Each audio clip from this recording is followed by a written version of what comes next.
My friend Chuck just called. He has a guitar shop here in town called Hometown Music.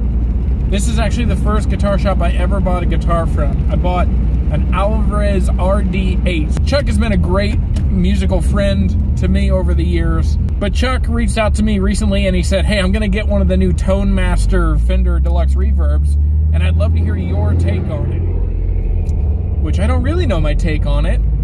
It's pretty outside of my lane, but I want to talk about it.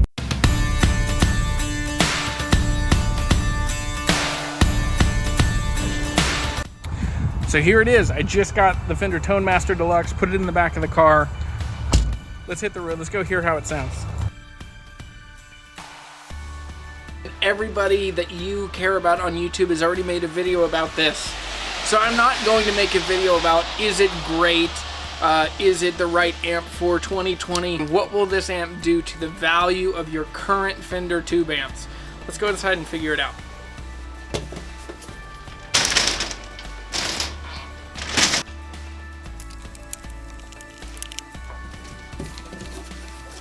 Oh man, I'm so excited.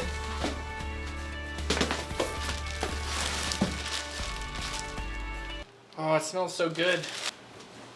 Guys, it is so light. Look at this, like I'm glad that that part lives up to just the hype and what everyone is freaking out about. It is so light. The Tonemaster Deluxe is here. It's plugged in. It is turned on. I turned it on just to get basic levels going. This is my 1985 Pink Paisley Telly. This is made by Fender in Japan. Seymour Duncan Antiquities. And thanks to our boys over at Stringjoy, this has brand new 9-42s that I just put on literally 5 minutes before starting to film. And I'm recording this the way I record a regular tube amp. This has all kinds of bells and whistles that we'll talk about here in a minute. But let's just check this thing out the way we would do any normal tube amp.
Let's check it out with some humbuckers. This is my Rude Revelator. This is made by Evan Dowie in New Orleans, Louisiana. So it's a Carina body, semi-hollow, PAF style humbuckers, nickel covers, just a badass guitar. Check out Rude Guitars on Instagram.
iconic Fender Tube Amps, there are two players that I want to talk about today. Long live the king. This is the Hot Rod Deluxe, started in '96. They have sold hundreds of thousands of these amps. Going back to the early 2000s, you have always predictably been able to buy a Hot Rod Deluxe for right around 400 bucks. The new kid on the block is the Tonemaster Deluxe. It is a serious contender, and it fixes a lot of the problems that this amp has. Also, while we're talking about it, important details.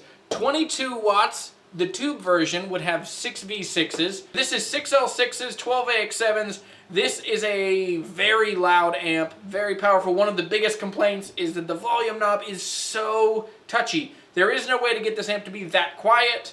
It is always louder than the front of house wants or the old ladies in church want. But this is a powerful amp. 12-inch speaker, 12-inch speaker. In the Tonemaster, there are no tubes, all digital, very cool, very light. Very heavy on the hot rod. That's all I needed you to know. Just, they're not quite apples to apples. I know you're going to complain about it, but here are the down and dirty details you need to know. The biggest problem with tube amps is that when they sound best is not necessarily the volume you need to be in any situation. Will it sound best in your bedroom? No. Will it sound best in a small club? Probably not, because people's ears are going to be bleeding, but you will have crucial, great guitar tone. So this amp with the attenuation, with the DI out, there are two critical features that are awesome that give you great tube overdrive without making your neighbors call the cops and people's ears bleed. I totally see where this amp is coming from. It begs the huge question for me. I've been able to buy the Hot Rod Deluxe forever for $350, $400. What will amps like this do to the value of that amp? This amp is literally brand new, but you've started seeing in the last 3 or 4 months, a couple of them are showing up used. Right now they're around $700 used. If you can find them, $750 given. There's only 3 or 4 typically on Reverb or eBay. What will this amp be worth in a year? What will this amp be worth in 5 years? I just sold a Fender Cyber Twin that we sold new. I sold it to a guy here in Harrisonburg in 2007. I sold that Cyber Twin for $1,600. I sold that same amp that I had sold to the guy. I sold it for him on consignment earlier this year, and I got $400 for it.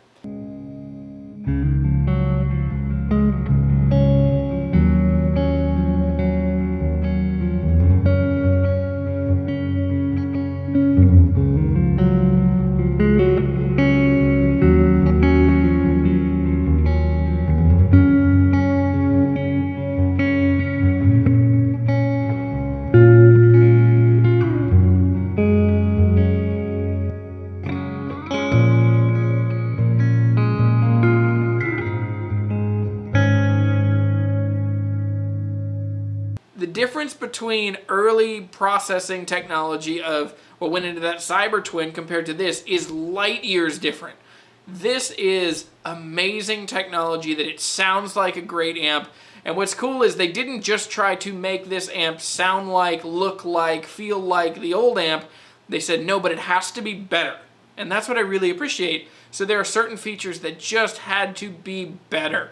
The cabinet is great construction. All the materials are right. The neodymium speaker, it is light, it is punchy, it sounds exactly like it should, but the whole amp is literally, you can pick it up so easily. So this amp in every way is thoughtfully, tastefully distilled Fender Tube Amp goodness, but it is in a tight, light, thoughtful package. I think they hit a freaking home run with this. I am not someone who buys new guitars or gear, but I would buy one of these. I would spend whatever, $899, whatever, however much this is selling for now. I think that's fair. I think it is a ton of amp for that money. But reasons I would be really cautious to buy this is that Cyber Twin, man. So if we're talking $1,600 to $400, so if I'm saying I'm gonna lose 75% of my money in 10 years, will this amp be worth $200 in a couple years? I don't think so, but I don't know.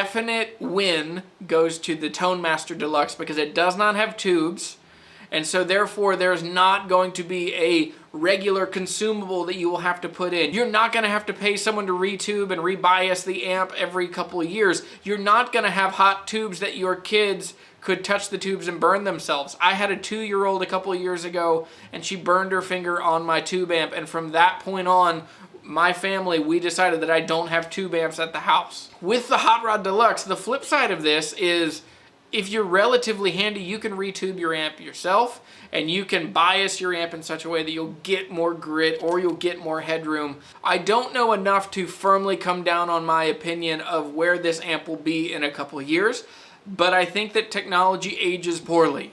I think that you would not want an iPhone that's 5 years old in your pocket right now. I think another interesting question is how much are the Deluxe Reverb reissues going to drop when these start hitting more of the secondhand markets?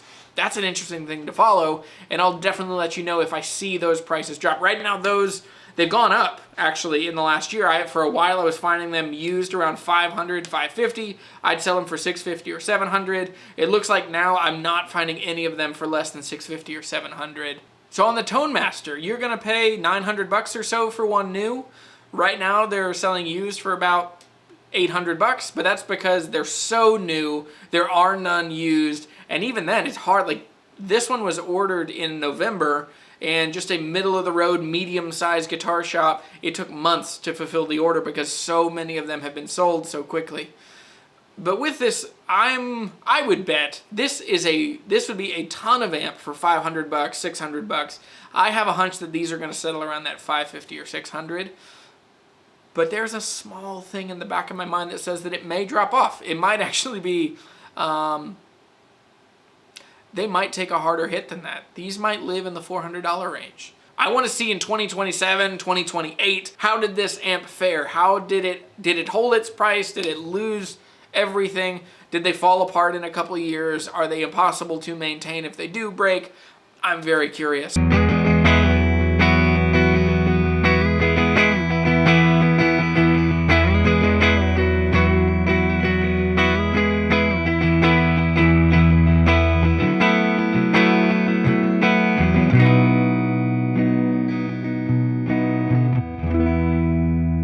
If you are wanting to get one of these amps, go ahead and get it. They're awesome. I would totally buy one, but don't buy it if you think it's going to hang around forever. Or don't buy it thinking, oh, well, it has killed tube amps and tube amps are gone and I can get rid of all my tube amps.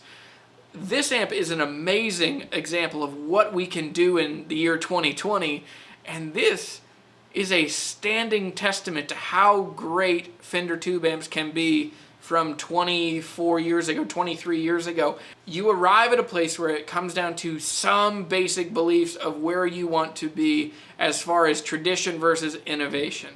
So, tradition is a trusted tube amp behind you that is loud and great and will overdrive, and it is an analog circuit, and if it breaks, you know how to fix it or you can find somebody to fix it. It is a more complicated thing to own, but it has a long track record of holding its value. Versus innovation, which is this amp sounds exactly like the amp that you love, but it's lighter, it's better. It has all the features you would want to play in a club now, not blow people's ears out, make friends with the sound guy.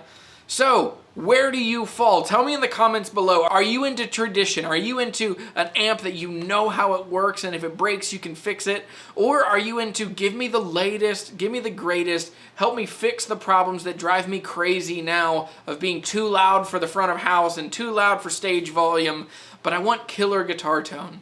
Tell me down below, what do you think? Where are you in the spectrum? Would you buy one of the Tonemaster Deluxes? Have you already? What was it like?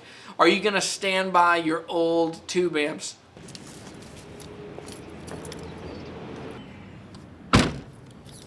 So it's all packed up. It's back in the car. I'm going to take it back to Hometown Music. If you're ever in Harrisonburg, go to Hometown Music. It's on South Main, right here in Harrisonburg. Overall, if I bought new gear, I would buy this thing.